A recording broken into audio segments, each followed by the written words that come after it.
Indian banking system. The banking system in India is a complex network of financial institutions that provide a variety of services to individuals, businesses, and the government.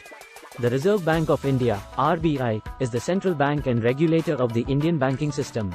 The Indian banking system can be broadly classified into two categories: scheduled banks and non-scheduled banks. Scheduled banks are those banks that are listed in the second schedule of the Reserve Bank of India Act, 1934. Scheduled banks can further be divided into commercial banks and cooperative banks. Commercial banks can be categorized into public sector banks, private sector banks, foreign banks, and regional rural banks. Public sector banks are those banks that are owned by the Government of India. Some of the major public sector banks in India are State Bank of India, Punjab National Bank, Bank of Baroda, and Canara Bank. Private sector banks are owned and operated by private companies.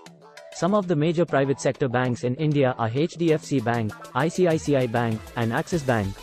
Foreign banks are banks that are headquartered outside India but have a presence in India. Regional rural banks are specialized banks that cater to the financial needs of rural areas. Cooperative banks are banks that are owned and operated by cooperative societies. They are classified into urban cooperative banks, rural cooperative banks, and state cooperative banks. The Indian banking system has undergone significant reforms in the past few decades.